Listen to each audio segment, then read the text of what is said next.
Our ecosystems rely and thrive on the diversity of species and all of their interactions. But animal agriculture, what they call livestock industry, acts as a disruptive force. It contributes to deforestation, it contributes to habitat destruction, and it contributes to the loss of biodiversity. Creative solutions are the best contributions we make. Welcome to the Creative Solutions Podcast. On the show, it's my job to tease out the creative solutions my guests are coming up with to change the world through creativity, social action, and mindset. I also give you tips and techniques so you can do the same. This episode is brought to you by my upcoming class, Meditation for Busy People, where you're going to be able to discover clarity and joy in just 5 minutes a day. It's also brought to you by the Brain FM app and this podcast's host, Podbean. Also, follow the podcast on Instagram or TikTok and check out our shop for merch, music, and musings. The links are all in the show notes. Hello, and welcome to the Creative Solutions Podcast. I'm your host, Isolde Trachtenberg. This is another Vegan Life Solutions episode. I am so happy to have you join me once again. And this is episode 7 of the 10-episode series about veganism and the environment. We're exploring the huge impact veganism has on our planet.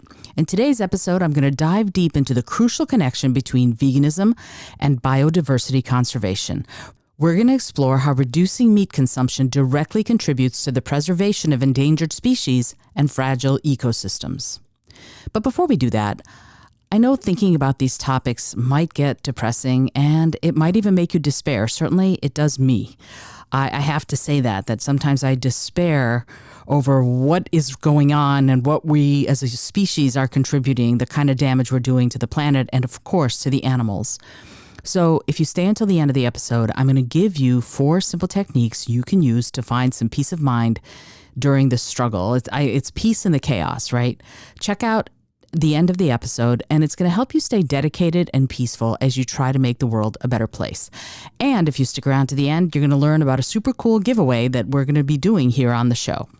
But for now, let's get back to this week's episode of the Veganism and the Environment series. Biodiversity, the tapestry of life that weaves together the intricate balance of our planet's ecosystems. Picture a lush, dense rainforest where each species, big and small, plays a unique role in creating a harmonious symphony of life. Now, imagine that symphony slowly fading away as species disappear one by one.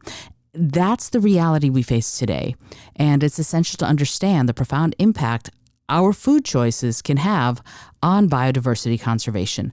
And yes, of course, biodiversity conservation and animal rights and animal conservation are all addressed if we all went vegan. But remember, this series is about veganism and the environment, about the choices that you make on what to eat and what to wear and what to do and how they affect greatly the climate crisis and our environment in the entire biosphere. So just as an orchestra relies on the harmonious interplay of its various instruments, our ecosystems rely and thrive on the diversity of species and all of their interactions. But animal agriculture, what they call livestock industry, acts as a disruptive force. It contributes to deforestation, it contributes to habitat destruction, and it contributes to the loss of biodiversity. As vast tracts of land are cleared to make way for animal agriculture all over the world, precious habitats are destroyed. And I should say it, we the species, we the human species are destroying precious habitats. We're displacing untold species and we're pushing them towards extinction. And that's just how that is. So let's think about the ecosystem as a kaleidoscope. Each species represents a different color, blending together to create a beautiful, gorgeous display of life. Now imagine plucking out one color after another and you leave gaps in the kaleidoscope. This disruption not only diminishes the beauty, but also alters the entire pattern. It threatens the balance and the integrity of the whole system. And the same holds true for biodiversity. Each species, no matter how small, is an essential piece of the intricate puzzle that sustains all life on Earth. And I mean all, every single one of us. The consequences of biodiversity loss extend far beyond the disappearing species, though. Fragile ecosystems that rely on the presence of specific plants and animals begin to crumble, and that causes a ripple effect of disruption.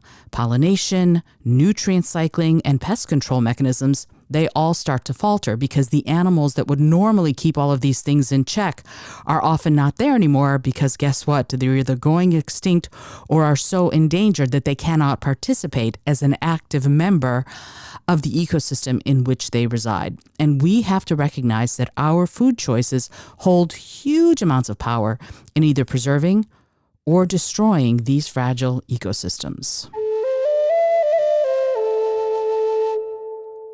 So, what can we do to protect biodiversity and be part of the solution? Embracing a vegan lifestyle offers a tangible, tactical way to make a difference. By reducing our meat consumption, we reduce the demand for animal agriculture and the destruction it causes. Each plant-based meal becomes an act of conservation, a conscious choice to preserve the delicate tapestry of life that surrounds us. So, I invite you now, as I near the end of this episode, to take action. Learn more about the impact of veganism on biodiversity conservation. And as always, of course, being vegan means you're not eating the animals. Yes, yes, yes. I will always say that. I am vegan for the animals and I talk about it that way all the time. But I want you to explore the stories of endangered species and the ecosystems they call home. Learn the ways in which reducing meat consumption can contribute to their preservation and to the conservation of all of the different ecosystems on the planet, not to mention, of course, how many animals we will keep from suffering if we are not putting them on our plate. Yes, I'm always going to talk about that. And I'm talking about the veganism and the environment because it's another way of looking at this, but it's really, really important for us to think about it that way. And also, I'm going to invite you to subscribe to the Patreon community because by subscribing, you'll get extra stuff. That's just how it is. There are going to be lots of more episodes on veganism, and I'm going to start doing some really fun, more reviews on restaurants again, and those will probably be bonus episodes and also perhaps even vegan recipes. People have been asking me for my vegan sushi recipe for ages and ages, and I have never put that out as a podcast, and I think I should. So as a Patreon community, you're going to gain access to lots of those bonus materials and perhaps even exclusive interviews and additional resources that are going to deepen your understanding of the crucial role we play in biodiversity conservation. Because we hold the power to protect and restore biodiversity through our daily choices. And if we stand together as members of the Earth community, of the planetary community, and if we become champions for endangered species and advocates for a thriving, interconnected way of life, we are a part of it. And of course, we keep billions of animals from suffering. And I hope that you will join me in making a positive impact on biodiversity conservation and safeguarding the incredible array of life that inhabits our planet. And it can be done as easily as eating vegan. Like, really, isn't that amazing? Like, oh yeah, it can be done that simply by the choices that you make about what you put on your plate every single day.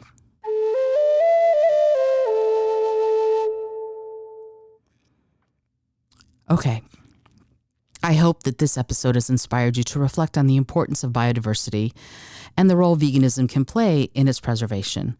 Remember, as I said, every choice we make has the potential to shape the future of our planet. So if you learn and study and go find books and documentaries and scientific studies that shed light on this topic, I think that you are going to be amazed at some of the information that you'll learn. And I really, really cannot overstate how important it is that we all make these choices to improve things for future generations. I mean, that's really ultimately what it's all about, right? What is it that they said? You are not inheriting the earth from your ancestors, you are borrowing it from your children.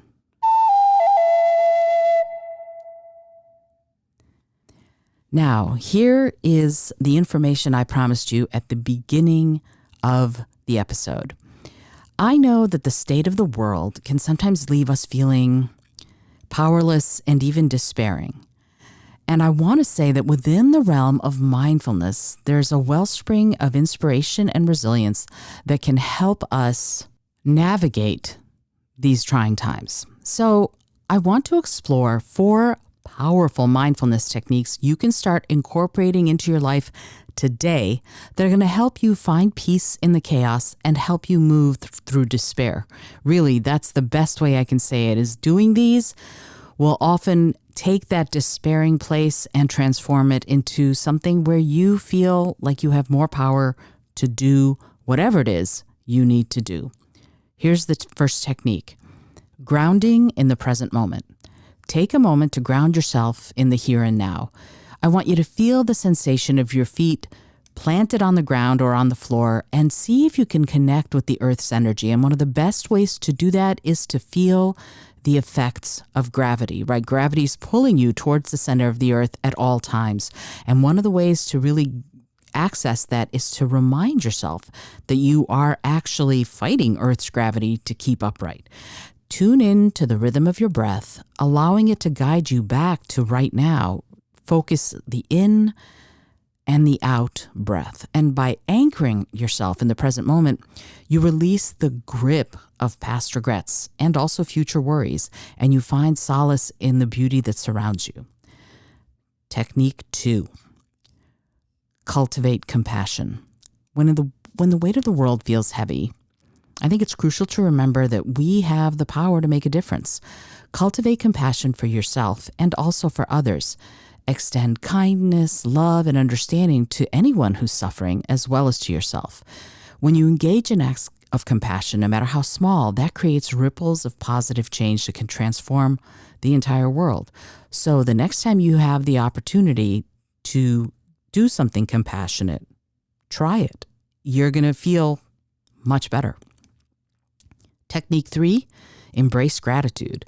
So amidst the craziness and the chaos, take a moment to pause and reflect on the blessings of your life. Practice gratitude for the wonders of nature, the connections you share, friendships, family, loved ones, and all the opportunities for growth and transformation. I like to say, sometimes you win, sometimes you learn. There's a lesson born every minute. And that is one of the things that can really help us as we navigate some of this chaos, is that there are lessons every instant of your life. And so by shifting your focus to gratitude, you're going to nourish your soul and invite more positivity into your life, even in the face of challenging times. Number 4. Cultivate inner stillness. In the midst of that whirlwind, in the center of the storm, as they say, I encourage you to find refuge in stillness. Dedicate a few minutes each day to just sit in silence and allow your thoughts to settle like a pond. Embrace the power of meditation to quiet your mind, reduce stress, and reconnect with your inner wisdom. In that stillness, you're going to find strength and clarity to take meaningful action and be the change you wish to see in the world.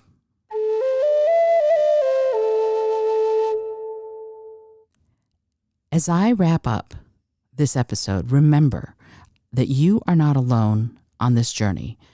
I'm going to encourage you to let mindfulness be your light, and it'll help you navigate both the path ahead and your present moment with grace and compassion. And now, here's where we get to the fun giveaway I talked about earlier. If you've been listening to recent episodes, you've heard that I'm releasing a meditation for busy people class soon.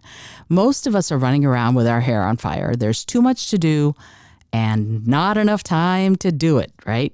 And that's what prompted me to develop Meditation for Busy People, the class that's going to fit into your super busy schedule. It's easy, basic, simple, and effective, and it takes only 5 minutes a day. It comes out soon, but we're giving one class registration away to someone on our mailing list. And if you want to be eligible, sign up on the mailing list by grabbing this really fun, super simple stillness and breath bonus video. You can use it right away to get a little calm in the midst of the chaos. And I think it's like 30 seconds long, and it will just guide you visually into a more still, more mindful, more peaceful place. So sign up for the mailing list and you're eligible to win the class, and you get this fun super bonus video. The link to that is in the show notes. It's going to be right up top. You can't miss it. I hope that you've enjoyed today's episode, and I remind you as always to be bold, be creative, and most of all, be kind.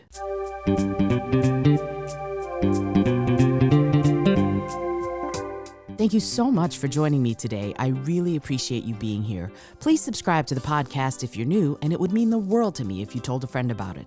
Today's episode was produced by Isolde Trachtenberg and is copyright 2023. As always, please remember this is for educational and entertainment purposes only.